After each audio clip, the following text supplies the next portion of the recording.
All right, I got 3:01, so I want to be cognizant of everyone's time. So why don't we go ahead and get started? So good afternoon and welcome to the November meeting of the DuPage ROSC Council. My name is Jarrett and I'm the coordinator of the DuPage ROSC. So thank you again for taking the time to be with us here today.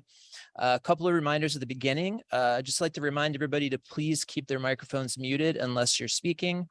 And also, if you would like, could you please enter your name, organization, if applicable, and contact info in the chat. We found that that's been a great resource for folks who are kind of looking to connect from different sectors. So feel free to put that info in the chat. That'd be great. And I can also share that chat info with anybody that needs it after the meeting. Want to start off just with a couple of things. First off, November, very special month for us. Not only as we head into the holiday season, but because it marks 1 year since we had our very first DuPage ROSC Council meeting.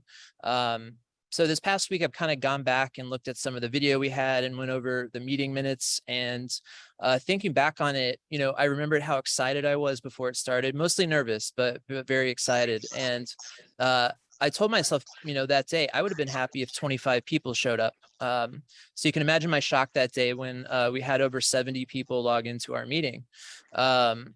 When I really think about that, 70 people showing up for a brand new program at 3 p.m. on a Wednesday, you know, that really blew me away at the time. And then a side note for anyone that's here who remember, there's a pretty exciting moment when the Wi-Fi dropped out in the middle of the meeting with 70 people on, and I proceeded to run up and down the hallways of Serenity House, like yelling for a Wi-Fi signal. So I like to think that we've come a long way from that day. But technical difficulties aside, it was encouraging to see so many people come out, you know, for a cause like that. And I'm really proud to say that since then, you know, we've never fallen underneath 30 attendees for our council meeting every month, which is to me pretty amazing. So those of you who continue to keep coming back really provide the backbone for this council. And if I may, just for a minute or two, I'd like to talk to you all about some of the things that we've been able to accomplish in the past year. First of all, providing the monthly presentations and trainings on like a pretty wide variety of topics through not only our council meetings, but our ROSC presentation series that we just started a few months ago.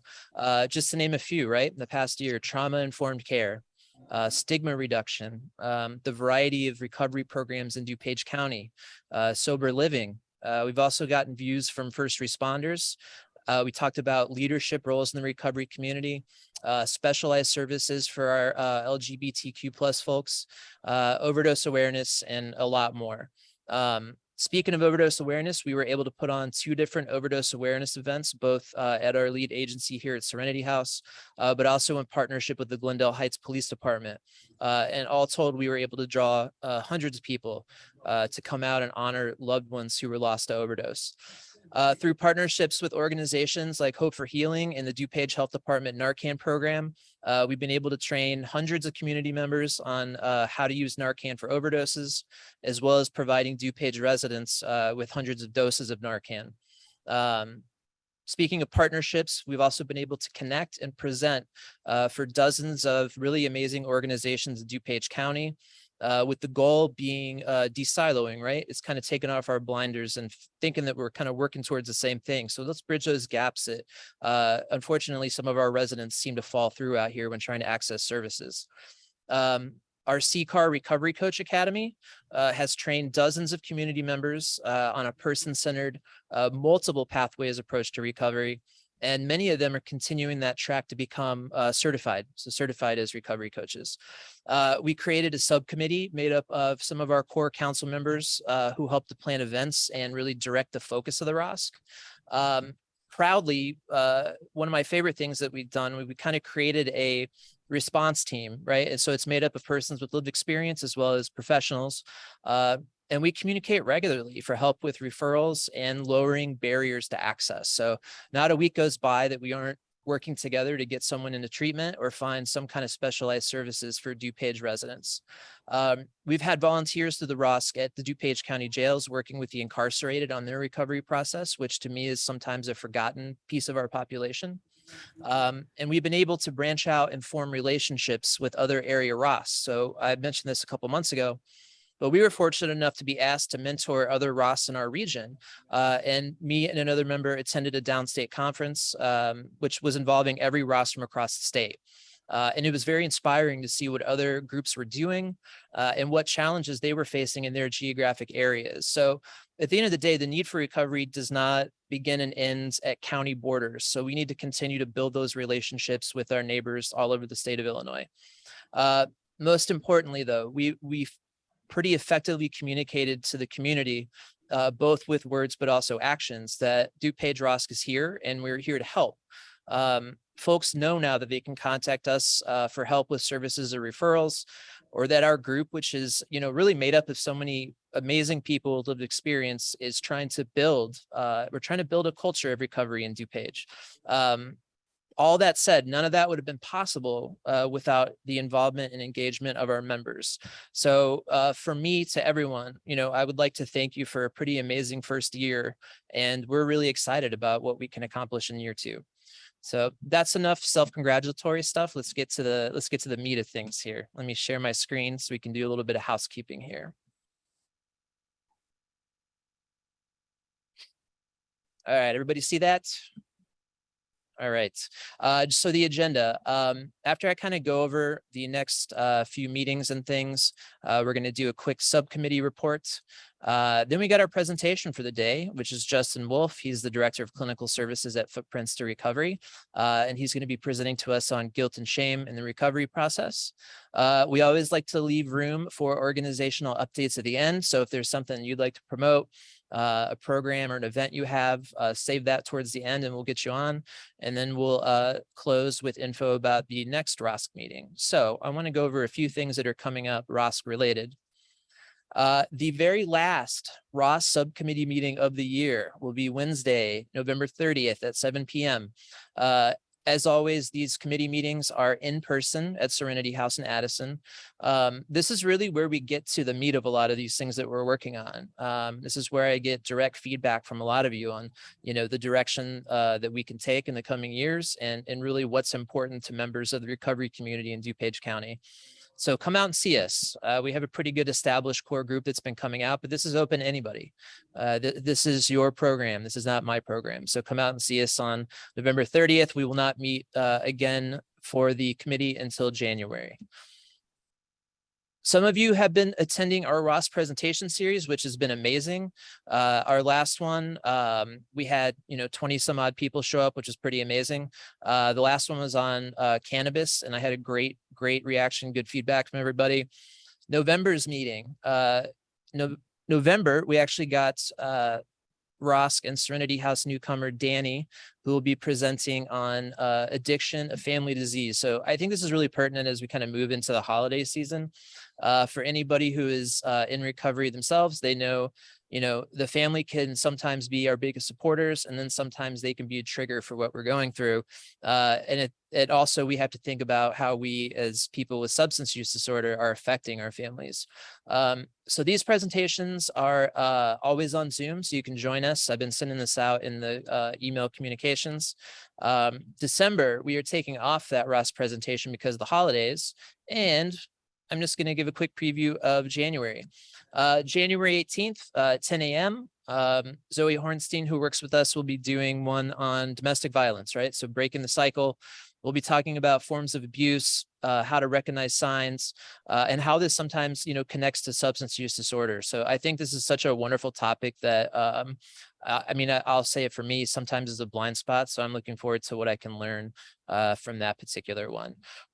So again, these are all listed on the website. They're all listed on the ROSC Facebook group. So yeah, keep an eye out for those. And then lastly, next month, the DuPage ROSC Council Holiday Party. So I thought long and hard about this, and I thought, obviously the only way a holiday party works is in person. So as much as I want everybody to feel like they can Zoom in if need be, I really want to make this in person only. So come out and see us. We're going to be here from 3 to 5 on the 14th.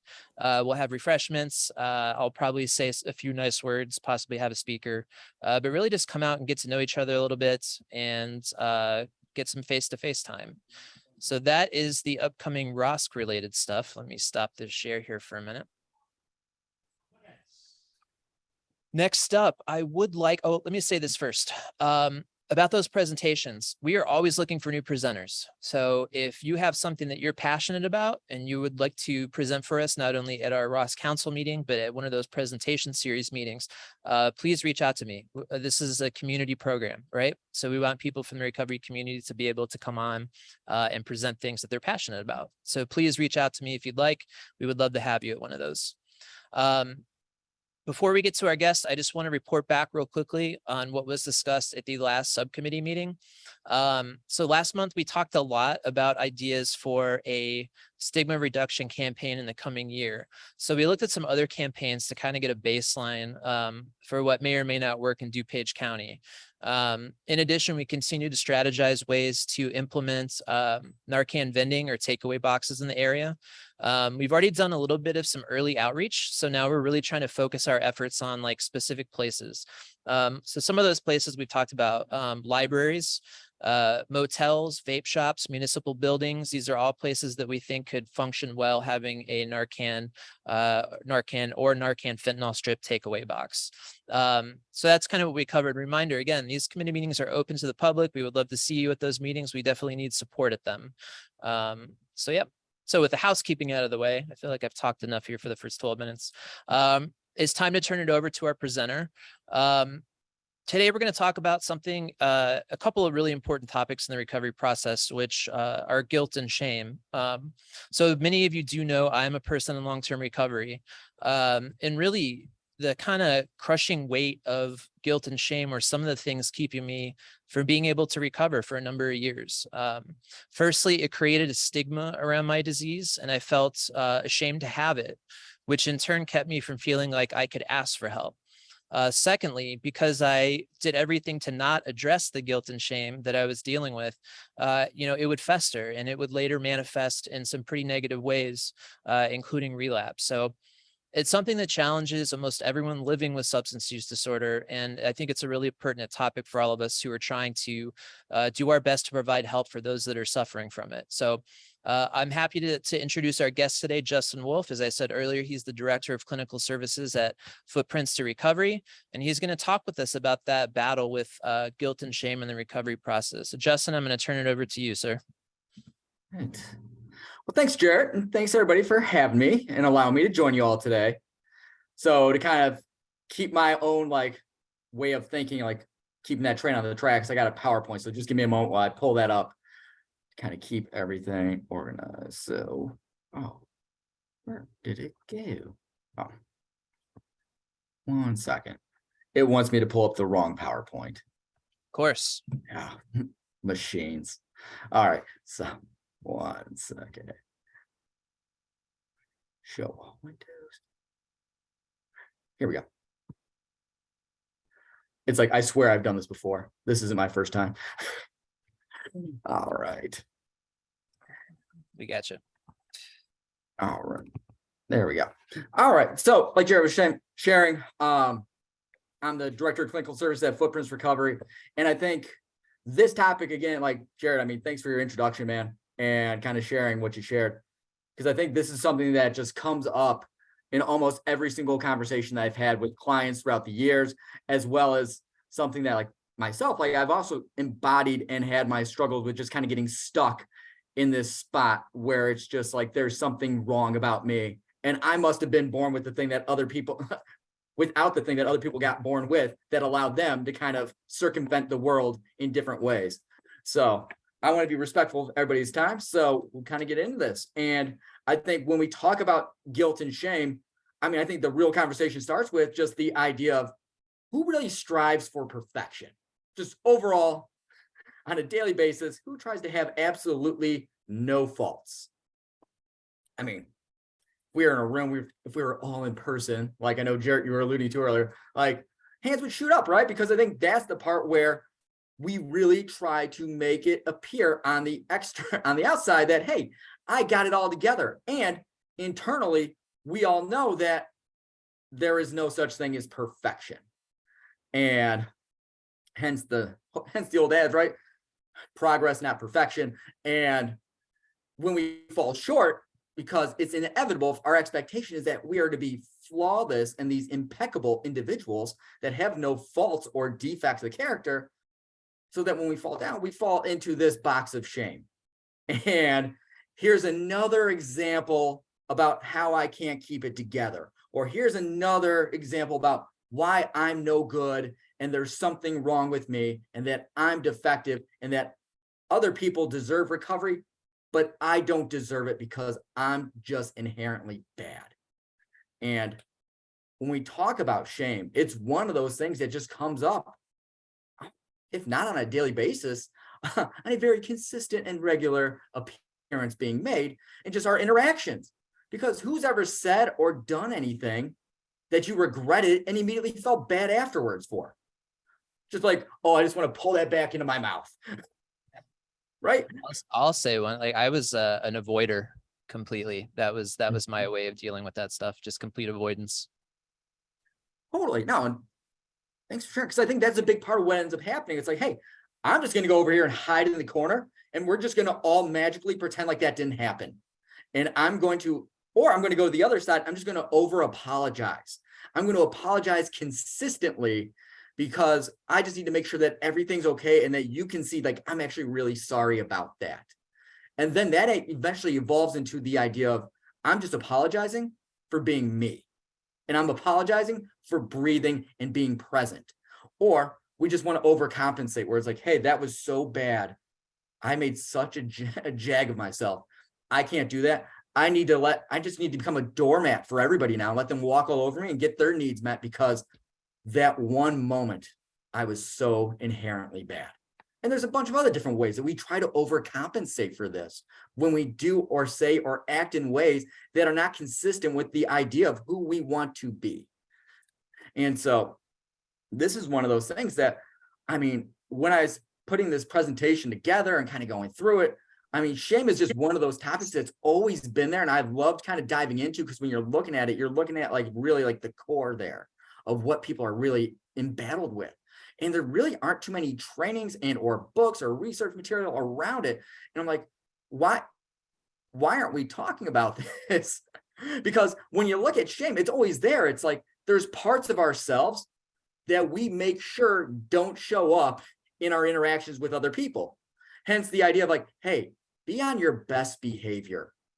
You can only show this side of yourself. Or hey, if you're sharing your story about where you've been and what you've been through, share it all except those details that really shine this negative, awful light on you. And I mean, that was a big thing for me personally. The whole reason I got into this field is because I was involved in a car accident and I suffered a traumatic brain injury. I spent 3 weeks in the hospital. I was in a coma for 3 days.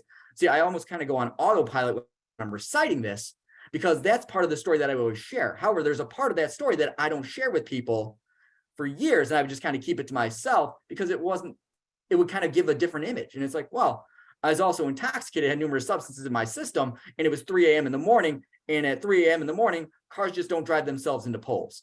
And that was kind of the part where it's like, if I share that, hello judgment and hello all these condemning views of what I believed other people would be throwing at me. And I'm like, hell, I was 20 years old. And I was not in a good spot and I lost everything. And it's like, hey, I'm just not going to share that part because it's safer for me that way. And it's one of those things, it's normal. It makes sense. And I think that's one of the biggest things we can do is validate that experience for people and say, it's normal to want to avoid things that are hurtful, that are unpleasant and uncomfortable for us to experience, because that's ingrained in us. When you think about you're a kid, you're growing up, they tell you, hey, don't touch the stove. Don't touch the stove. You're like, yeah, I hear you. Let's just see what happens. And you touch it once, you're like, oh crap, should have listened. Like that's all it takes. Because if it didn't work like that, we'd constantly be running back like, I'm just going to grab that stove. It's lighting up, it's colorful, and it looks really enticing. I'm just going to grab this. But no, like we know that we want to avoid that pain. And same thing happens with shame, that when it comes up, we don't want to acknowledge it. We just want to dismiss it. We don't want to have it be part of the conversation. And in that process of dismissing and not acknowledging, we're actually feeding and reinforcing the very thing that we don't desire to have. And that's the part that makes it really hard to know how to address and have conversations about it, because people are really good at covering it up. So if we're not talking about it and we're not putting it on the table saying, here it is, let's kind of dive into this, then it's going to be really difficult to come up with a plan about how we're going to intervene and effectively resolve that shame that people carry around. Because again, like there's parts of us that other people don't know exist because we've just become so good and so creative at covering it up and ensuring that it's not there. And so sometimes when we talk about shame, I feel like guilt and shame kind of get used as synonyms for one another. And they, at their core, very different emotions, feelings, and ideas. And when we talk about guilt, guilt's not a bad thing. It's about an action. It's letting you know that, hey, I crossed this line that's not aligned with my values. Guilt's kind of like my moral compass. It's saying, hey, I got off track. I need to realign and get back and connect with those things that matter to me, because this action I engaged in was not consistent with the person that I view myself as and the person that I would like to be putting into the world. Whereas shame is just this all-encompassing feeling of being inferior and unworthy. And that's where you hear people say, like, you know, they deserve recovery. I don't deserve recovery. I deserve to suffer. I deserve to embrace all this pain because of all the awful and horrible things I did during my active use. And what ends up happening is that when people are carrying their shame, they also become really creative in the ways that they're able to actually minimize and invalidate their own experiences. And you hear like these horrific trauma histories that people share. And if they're sharing in a group room and that shame emerges, I mean, I used to work with young adult males that were registered sex offenders and had persistent mental illness. And that was like my internship, just like diving into the world of counseling. And what ended up happening is like, you know, this one young man jumps into my mind. He's like, you know, I was, you know, sexually abused by my parents. And he's like, that's bad, but it's not really that bad. What was really bad is this guy over here, he was prostituted by his family to all their friends from the time he was 7. That's bad. He has a right to feel bad and awful. I don't have that right. And it's like, oh my gosh, because that's what happens. We tend to compare ourselves and our experiences and our journeys, not with the intention of really validating our strength or just kind of like, hey, we've had to persevere. No, it's to put ourselves down and to reinforce those negative thoughts and beliefs that are there. And that's where it's like at our core, that all-encompassing judgment is all about ourselves not being enough. And so guilt, hey, again, not a bad thing. That's what's underlying our conscious. That's what's kind of saying, hey, walk down that path. Let's not walk over there. This is the very thing that allows us what Freud referred to as our id, which is just pure self-indulgence and interest. Like guilt is the thing that will stop you from just acting out of just pure self-interest, because it's like, let's play that tape all the way out. How is that going to impact those that you care about? And what kind of light is that going to present you in? You don't like that? Maybe let's find a different choice. And so when we talk about guilt and shame, though, I mean, we can't have this conversation without talking about Brené Brown, because everybody knows Brené and all the wonderful work she's done with shame. And so her quote here about shame really kind of captures it, where it's this intensely painful feeling or experience of believing we are flawed and therefore unworthy of acceptance and belonging. Because that's one of the most powerful things that we know about shame, is that it will make you feel as if you are on an island, that nobody else possibly understands what it is that you're going through, or had possibly been through what you've been through, and that there's no way somebody could understand your experience. And that's where that shame just kind of bows up. And I know in her TED Talk, she has like this beautiful murky swamp like behind her as she's talking. So, you know, I just try to copy her. But the part of it is that the more that we're just like, hey, I don't want to look at this. I need to hide it. I need to cover it up. The more alive it becomes. We actually reinforce the very things that we don't desire. And what we know about shame is that its association with PTSD symptom severity, suicide, substance use, and self-injury are all well documented in the literature about the association. And that shame is really what kind of amplifies and keeps people stuck in those PTSD symptoms. Now, what ends up happening is that sometimes people will say, hey, shame and low self-esteem, those are the same thing. They are not. They are very different ideas, right? Like our self-esteem really resides in our thought patterns versus like shame, which is all about that emotional memory and that emotional connection. And that's the part where it's like you feel it versus thinking. And so when we talk about shame, where does it begin? Shame really, at its core, it generally tends to originate as a two-person experience that the one person then carries with them moving forward.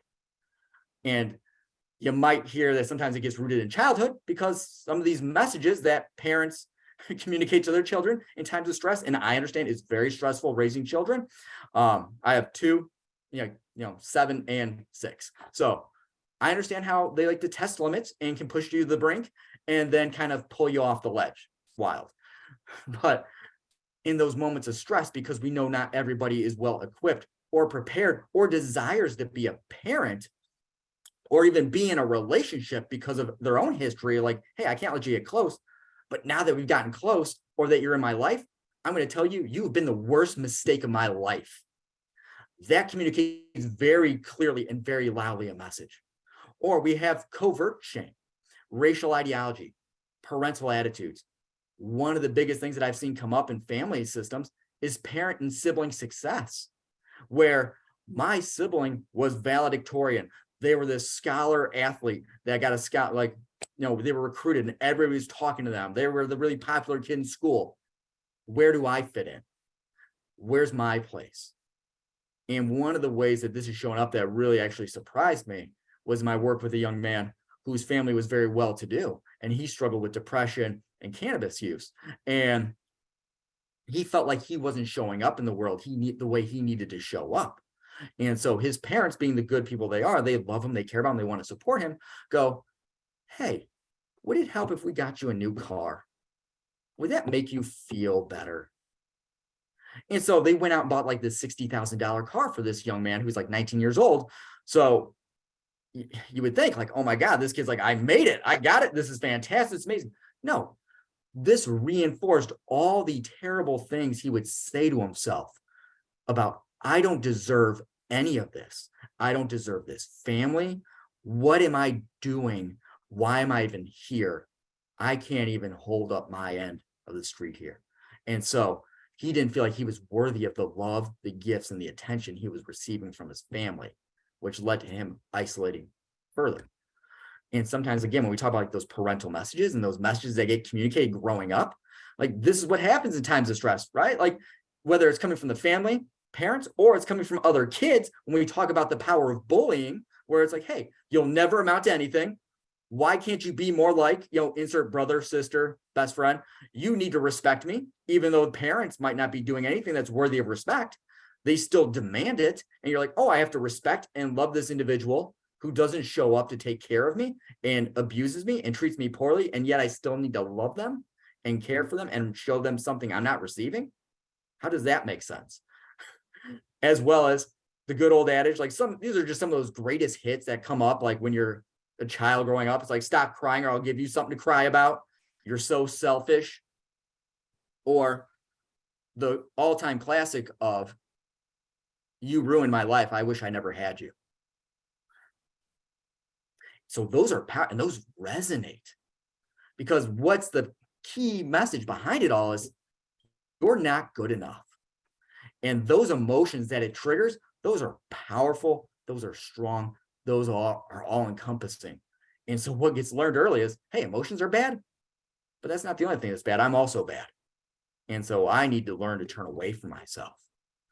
And the longer that this persists and that it's present, the more difficult it gets throughout the years to actually access those emotions, because those safeguards have been put in place and reinforced throughout time. So what are some of those really good ways that people got creative in covering up shame? Really kind of falls into like 3 big categories here. We got perfectionism, narcissism, or just, if we want to call it, inflating the self-ego, and just overall self-loathing. And so when we talk about perfectionism, this is like, hey, if you're on a team, you want a perfectionist on your team. There's no doubt about it. You're like, yes, sign me up, give me one of them. And what's driving the behavior isn't healthy, helpful, or productive for that individual. Because it's really important to differentiate between high achieving and perfectionism, because sometimes we can kind of miss that. But that perfectionism, the really thing that's driving it is that inner critic is always going. They are constantly surveying the environment to see, is it safe? I can't be discovered. I got to make sure I have it all together. And if one thing's not put together, then it all falls apart.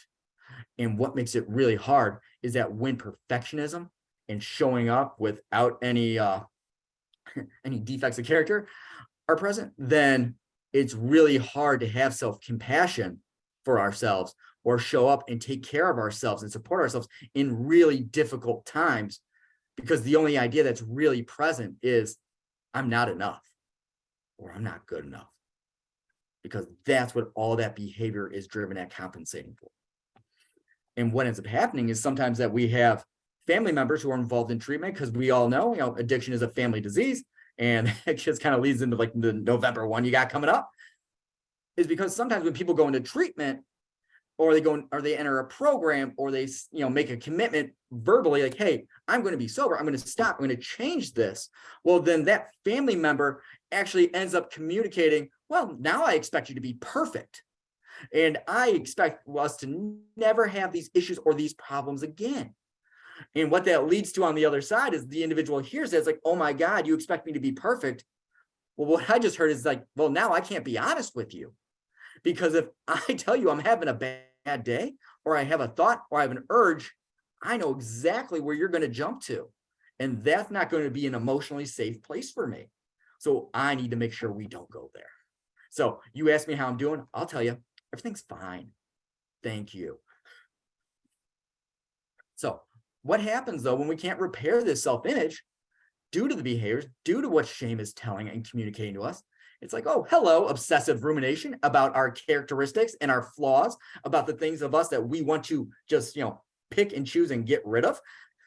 We are going to over-focus on those bad selves, those parts of us that we just wish we could take an eraser to and eliminate. And that's going to lead to that withdrawal, that isolation, pulling away, as opposed to moving towards those other people as well as ourselves, because we're all trying to reduce that painful experience that is happening in that moment. And when we can't repair that self-image, again, it's just going to be a repetitive pattern that we find ourselves falling into. And then we have these beautiful things that kick in our minds called self-criticism and self-loathing. And what they're really drawn at their core is it's all about trying to secure safety. It's our inner critic that chimes in saying, hey, that sucked. Let's try to never do that again. Here's some ideas about what might work, and I'm just going to yell at you and scream at you really loudly and judge and evaluate. And I think that should be enough to get you on a different course. Or we should just really, you deserve to be punished. We're going to punish ourselves for this behavior, because by suffering, we're going to show the world and show ourselves that we're really sorry. And so that's where those two behaviors or those two patterns really emerge in an attempt to really secure that safety. But instead, all it does, reinforces the shame, makes it stronger. Because if our mind did that wonderful trick of telling us not to do something or to correct this so that it never happens again, we'd all be flawless individuals and there would be no need for therapy services, because we would self-correct with that inner critic. And so when we look at substance use and how that kind of goes hand in hand with shame, similar with trauma and substance use, this looks at an individual, right, where it's like, hey, I'm going to cross lines that I drew for myself, that I said I will never do X, Y, or Z. I'll never do this. I'll never steal. I'll never, solicit myself. I'll never solicit another individual. I will never steal from my family. I won't take our new big screen off the wall and take it down to the pawn shop and get $60 and say, thank you, I'm good to go, and pretend like my family's not going to miss this. Like, that doesn't logically make sense, but emotionally made sense, right? So that's the part where it's like these behaviors are so against the actual core values that we carry and really pull us away from being the person that we want to be, which just reinforces that shame, which leads like, oh my gosh, if I'm not actively using, recovering, or obtaining this, like, then my mind is fixated on those behaviors I've engaged in that totally cross that line. And I don't want to be there. And so when we look at shame, we can actually look at it as a form of attachment trauma, because this comes in and severs those ties and says, look, I'm going to really keep you here in this abusive relationship with me, and you're going to let go of those things that really make life worth living for yourself, because this is going to go to the top of Maslow's hierarchy of needs, and it's going to be me. And so what makes it really hard is like, hey, we tell people like, you should be don't be as hard on yourself. You should be a little bit more gentle on yourself. Look at all these wonderful things you're still doing, and you still have this side. The internal environment doesn't support empathy for the self at this time when shame is present. Shame also makes it really hard when it's active and really encompassing our mind to learn and implement new behaviors and new practices. It interferes with our ability to really embody that. And that's where, sitting in the room, you hear people say, hey, it's a winter out in Chicago. I'll give you my hoodie because I see you're cold and I might freeze, but that's fine because I don't want you to suffer. And the amount of compassion that's present in the rooms for other people becomes really tricky and really difficult for individuals to apply to themselves, where it's like the idea of just like, hey, you should love yourself. That sounds awesome. What is that? Right? Like, it's one of those things where it's like, it's not like, hey, today in class, we're going to teach everybody how to love yourselves and how to really be compassionate to your own pain and suffering, and really understand that, hey, it's part of the human condition, which sucks, and you can move forward and carry this with you. Because what ends up happening is that, hey, if I'm going to be compassionate to myself, that means I have to let my walls down and be emotionally vulnerable. That's terrifying. Emotional vulnerability at a time of pain and suffering. There's no other greater power in this world than sitting across from somebody, making eye contact. You share your story and being seen, being heard, and still being accepted. And that is incredibly gut-wrenching, and every fiber just screams, run, run, run. So that's part of what we come up with, where it's like, hey, we're going to actually have to turn into this as opposed to turning away from it in order to kind of move forward and move past this. And that's where self-compassion really comes in, because self-compassion at its core, it's like sulfuric acid to shame. It eradicates it and provides us with something that we ourselves weren't aware of before, didn't have access to, weren't able to really implement.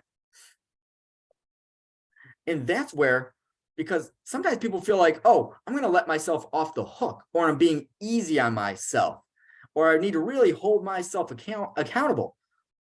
All those things do not apply to self-compassion. Those are all like those myths, those ideas where it's like, I just gonna take it easy. No, it just means that you are kind and understanding when you're confronted with personal disappointment. Because when we talked about that inner critic and that self-loathing component earlier, we know that's not effective at alleviating shame and helping us move forward in a way that's purposeful and meaningful. Instead, we fall back on those old practices of, hey, I'm going to mercilessly judge and criticize myself for my perceived inadequacies and shortcomings, because those are front and center. And so what makes it really difficult is that when we're diving into shame, is that it can really trigger our own shame and our own anxiety if it has not really been addressed. We haven't had a safe place to kind of talk it through and move forward with it. This is what leads to people really carrying that imposter syndrome and feeling like, hey, like if you really knew me, you would not be talking to me right now. And so that's where that self-awareness piece, that mindfulness component of self-compassion is so critical and so important, because it's mindfulness versus over-identification. I'm not going to identify myself through my symptoms, through my disease, through my actions. I'm going to be aware that these labels are coming up and are very easy to attach to, and there's more to me than just this label. And that's where, when we talk about what feeds shame, is that we attach to these labels so strongly with all fibers of our being and saying, this defines who I am. No, that is a part of me. And that part of me just needs some attention. What would I give to a good friend at this time who's also hurting, who's struggling, who's in a difficult situation? How can I take that and then give it to myself in a way that's going to be helpful and supportive? Because we're deserving of that just like anybody else. And that's the part of really saying, hey, you know what? Like, part of the human condition is also understanding that we suffer. Suffering is inevitable. Pain is going to show up at our doorstep, no matter how much or how great we try to avoid it and make sure that our life is all put together. It's going to be there. And in order to move forward, we have to lean into this and know that in order to move past this, what is it that I need for myself at this time? And how do I get access to that so that I can move forward and take care of myself during this really difficult time, knowing that, hey, I've been doing the best I can with what I know. And I've just been utilizing that. And there is a different way. So that's why that self-awareness is so critical, so important. Because if we're not self-aware, we might actually do the very thing that reinforces shame. Who goes into problem-solving mode like instantaneously when somebody presents a problem? Yeah, my knee-jerk reaction as well. It's like, oh, you got a problem. Awesome. I'm glad you're here. And what that does is just reinforces this one-up position. Here's your problem. I'm the expert. I have all the answers, and I'm going to fix it for you. I just reinforced to you that you can't solve your own problem. You can't fix it. You don't have all your own answers. And that's just going to totally invalidate the way in which people have been living and interacting, engaging with the world, and saying, hey, your way of interacting and coping with the world, like, it makes sense based on your experiences and your history. And that doesn't really feel empathetic when you're just like, I'm just going to fix this. Like, and so like, that's just like that internal self-awareness that we need to have as individuals, because that's going to interfere with people feeling that we actually feel what they're bringing to the table. And for people to be able to co-regulate their own emotional experiences, there has to be equal power in that relationship. And it can't be that one up. And so when we talk about breaking the cycle and how do we move forward, we have to do the very thing that every fiber in our being is going to scream, turn away, run, hide, jump under that desk. It's not going to find you there. But no matter where you run or how far you hide, it's still going to find you.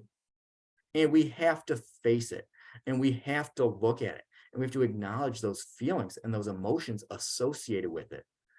And also be attuned to our own emotional reactions so that we can be aware of what it is that we need in those moments with another trusting individual that shows, hey, you're worth taking time for today to sit here and be present with. And if there's behaviors or lines that you crossed that aren't consistent with the individual that you are, what steps do we need to take to repair that? And that might mean, hey, I need to go make some apologies. I might need to go donate to a charity. I got a list of people. I need to go make amends. I need to own my part here and let them know that I genuinely am sorry. And it's not just talk, and understanding that, hey, for you, it might just be talk, but I'm going to let my actions really speak for me here. And at the other part is like, we have to forgive ourselves. And that forgiving ourselves piece is a really difficult spot and difficult practice, because that is where that freeing and saying, I don't have to carry this with me anymore. I'm not perfect. I did the best with what I know. My disease was really in the driver's seat, and I have taken active steps today to make sure that I'm in a position that really sets me up to move forward in a different way than I was moving before. And right, just follow the list, you'll be fine. No, but that's kind of like the outline of like how we move forward and break this cycle of shame that it keeps us stuck in. And so what that allows is it allows us to really look at this old story, because as creative as our minds are, they're not really that creative. It tends to really hit us in the same spot over and over again, same themes, same stories. It's like, oh, there goes the you talk too much story. Awesome. Here it is. Wonderful. Like, I'm going to recognize this because these patterns are what have contributed to shame and fed that and reinforced it over the years. And I'm actually going to look at it and say, all right, is there another side to this story or another angle I can look at this from? Because there is going to be another explanation other than here is a defect of character that is just amplified. No, I'm going to do this. I'm going to act and I'm going to engage with this in a different way. Then I'm going to reintegrate this into the present so that I'm not staying stuck in that past. I'm going to allow that to be reintegrated in my present story so that I can actually make new connections in the brain in this process and engage in different behaviors that are more consistent with the person that I want to be. And so when we look at change those patterns, it's really affirming our strengths. And that can feel really uncomfortable and really awkward early on, where it's like, oh, I'm actually getting myself credit and acknowledge what I do well. I can tell you my laundry list of things that I fail at and that I suck at, like that'll be easier for me. And that's more familiar. No, we're going to kind of change it. And we're going to kind of look at the other side and actually give ourselves credit for the things that we work on and that we bring to the table that are actually wonderful skills. At the same time, we're also going to look at connecting with other people. So bridging that gap and getting out of that isolation and seeing that, hey, other people are trustworthy and they can help co-regulate our experiences, while also in this process, learning to trust our own judgments, our own reactions, our own patterns, those internal alarms that go off that over time people get really good at dismissing. That puts them in really high risk situations. It's gonna be like, no, there's a reason why this is going off right now. I need to pay attention to that, and I need to learn that trust that that I am actively trying to take care of myself in this moment. And so I am worth slowing down, taking a step back for, and really attending to what this is communicating to me at this time. And so, right. Well, I appreciate everybody being here today and giving me the space to kind of talk about guilt and shame, because I just feel like it's one of those things we face on a very regular basis. And I really like it. As weird as it sounds, it's like, yeah, what's your favorite thing to talk about? Shame? Awesome. That's a great conversation starter. I just want to say, Justin, thank you so much. I want to everyone give him a hand. There is a crowd of people here. You just can't see them on this side of the camera.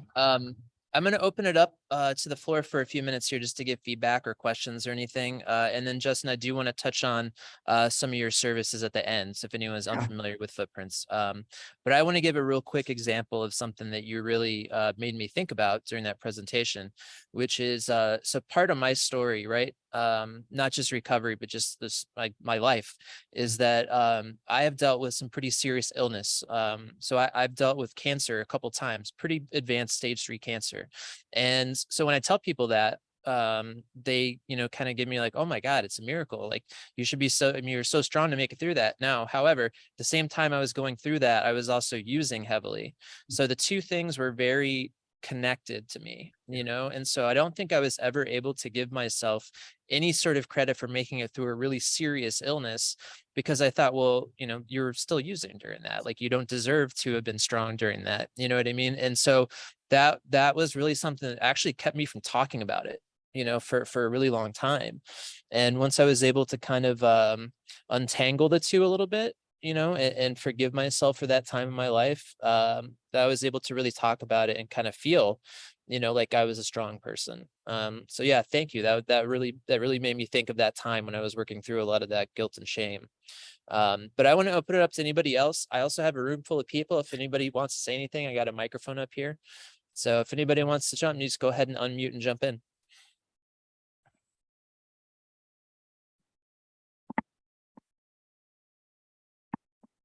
Not all at once. I say this every month. I'm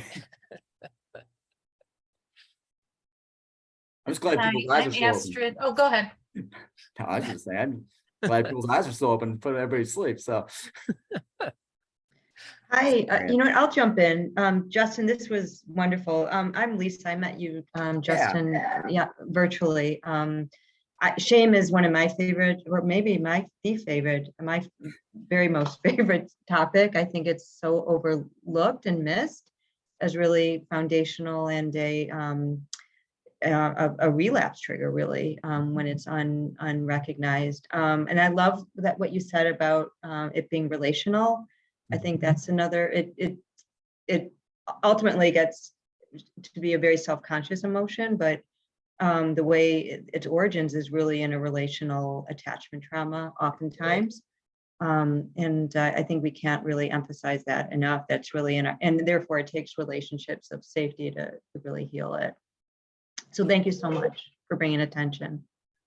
yeah, no, thank you. And I love that you kind of brought that up, because it's like you hear about it all the time when shame's present in relationships, where it's like, I'm going to pull away. I'm going to engage in these behaviors. It's going to push the other person away, so that I'm actually going to be making the choice, or that's just going to reinforce that, oh, yep, they left me. Of course, they can't get too close. Thanks, Lisa. Anybody else? Well, I do want to be cognizant of time, so I want to thank you again, Justin. I do want to ask if you could talk a little bit about your services over at Footprints. So you guys are in Elgin, and what kind of services do y'all provide out there? I know you can go check out the website too, footprintstorecovery.com, but what can people find out there at Footprints? Yeah, so I mean, if anybody ever wants to kind of get a tour or kind of come and check it out, we're always more than welcoming to do that. And I know Kylie, I'm just like pointing because she's like over there on my is fantastic and does a great job kind of coordinating, getting people in, whether it's, you know, yourselves kind of wanting to take a tour or clients wanting to kind of just see the premises before they make a decision. I mean, I think that's where, in terms of what services we offer like the full continuum services, which is like one of the big draws that kind of like drew me over there, under one roof. And it's just like this massive building. So like on our first floor, we have our detox and residential. Really, our population, I mean, we'll say primary substance, like it's a co-occurring population. You look at what has happened to the population that we are serving since COVID hit, and you're looking at severe mental health symptoms as well as severe substance use. So like everything we're doing is, you know, evidence-based practices. So people are walking and actually getting skills and tools they can apply to learn to manage like being themselves. And so that's like ACT, DBT, CBT, MI. We have a Valor program there that is for our veterans. So we have a contract with the VA that allows our veterans to receive specialized care for them. And we offer them both inpatient, our detox residential, as well as in our outpatient programming. So our residential tends to be about like a 28 to 35 day program. We also have trauma therapy that we offer both in inpatient as well as outpatient. We have trauma focused groups. One of the biggest things that when I went there, I'm like, I work in private practice still, and I referred a client who had a significant trauma history, which was driving his use, and was the whole reason what would lead to him lapsing is like he'd have these flashbacks and depersonalization and just all these trauma triggers would arise. And he was in a treatment center, and I called him day one, like, hey, do me a favor, work through this with him. This is the big thing that's got to get addressed. And it was like this violent assault he experienced. And they had him for 45 days. And I go, we're not going to touch that. We don't have enough time. Like, you have him under your roof. He's not going to leave, please. And so my thought was like, if I'm ever in a position, I want to be able to ensure that we are going to be able to address fully people's trauma that they have been through and allow them to not have that be the thing that leads them, you know, walking out that door, or that they carry with them without having that resolved, without having processed, worked through it, and gotten all the tools they need to move forward. Because I mean, I get it, like you can't open it up if you can't close it. I think we're really set up to open and close because we have the trauma focus groups weekly. We have the EMDR therapist that meets with individuals individually. Then that's offered both an inpatient and outpatient. So in outpatient, we have PHP, IOP, traditional outpatient. But the cool thing, like I really love there, is that we have a recovery home, because we know a lot of people's recovery doesn't happen in their home environment. I'd see it all the time where it's like, hey, every month this person's coming back in and they get a month under the belt. Then what happens? They move back into that traumatic like environment that really sets up and perpetuates their use. So we can keep individuals in our recovery home for up to like 3 months to a year that we've had in our services. And we have a recovery home versus like sober living. So the recovery home means that we have staff on site 24/7. We are helping people get jobs in the community, helping them build and learn those life skills. So like, how do you interview? How do you apply for a job? All those things to really help people become independent while still having the support of our services. And that's the part where when we have people drop down to like the outpatient level of care, we have them meet with their individual therapist that they've worked with in program if they're living in the recovery home. And they also have the ability to attend 2 additional groups that week, because that's a huge drop off going from IOP 3 days a week or 3 hours every day to 1 hour a week with your therapist. And so we want to try and bridge that gap there, so it's not such just a big dramatic drop off. Well, Justin, thank you again. Yeah, and everybody can check that out, footprintstorecovery.com. Thanks again for the presentation. And yeah, really, really appreciate your time. Thanks, everybody. So with the time we have left, we got a few minutes here, and I do want to promote some programs and some other things that are going on. I just saw Cheryl put in the chat something we're going to talk about. Cheryl, do you want to jump on for a minute to talk about it?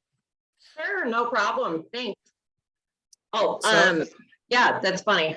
There we are. It scares me, Jared. We always are on the same brain like here. I don't know. So yeah, so you go ahead. Oh, I'm sorry. I'm no, jumping you're over you. fine. You're fine. So Yeah, we've worked with Cheryl and Recovery Corps on bringing in a couple of positions. They provide peer support for organizations. And so there's a couple of positions that we've kind of worked with them on a grant for, which is Recovery Navigator and Program Manager or Program Coordinator. I always forget the name of the second one.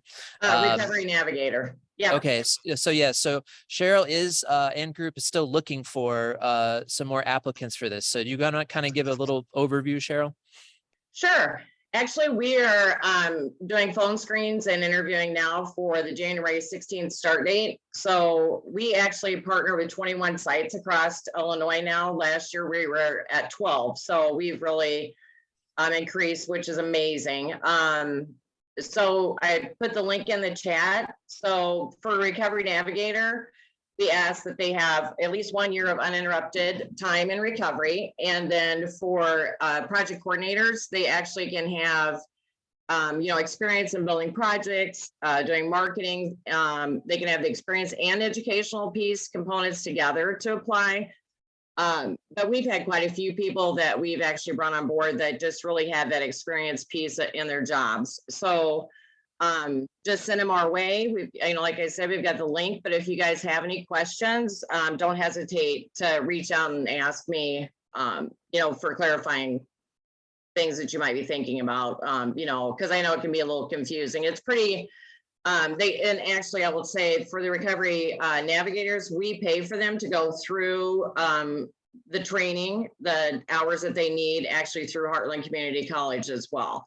Comes with benefits of, we pay their healthcare insurance 100%. They get over $4,000 educational reimbursement. If they start in January, they can use that for past, present, or future educational needs. We will pay for childcare if they qualify, which most of our folks do qualify for that. So 40-hour work week. We have actually this past year was an August start date, October start date, and now we're rounding up our year for the January start date. So just let me know if anybody has any questions. I will. Thank you, Cheryl. Thank So you. yeah, if anybody is interested in that, please reach out. I do want to hit a couple more things just before I open it up, because I told a member Hope I would mention this. Linden Oaks and Naperville, they're looking for somebody to take over their SMART recovery family and friends meeting, which is at the Linden Oaks and Naperville Wednesdays at 6 p.m. However, that could kind of be changed if needed, but the meeting has a good following, so they are really hoping to keep that one going. So if anyone is SMART facilitated, feel free to reach out to her email there. Also, to put this info in a follow-up email to everybody. And then lastly, let me find the last thing. Hang on here. I always want to promote the grief group that my colleague Felicia does. So we have a Serenity House grief support group. It's every second and fourth Thursday from 7 to 8 p.m. Out here at Serenity House in Addison. It's a nice group. If there's any, you or someone is kind of dealing with feelings of loss or grief, we're here to offer, understanding and emotional support, no matter where you are on that grief journey there. So yeah, come out and see us. And I usually post this in a follow-up email and on the website too. Does anybody else have any other events or anything they would like to promote before we get out of here? If you do, just jump on.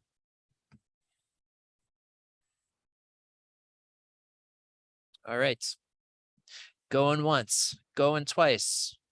Lastly, as we said, the next meeting will be Wednesday, December 14th, and that is our ROSC Council holiday party out here at Serenity House. We really hope to see you. And again, from the bottom of my heart, thank you for making our first year, official year, as having meetings as being as awesome as it was. And we really hope to see everybody continue to support us through the next year. And I think there's a lot of really cool stuff we have planned, and we are happy to have you every step of the way. So I'm going to stay on here for about another minute if anybody has any questions. Other than that, everyone have a wonderful evening.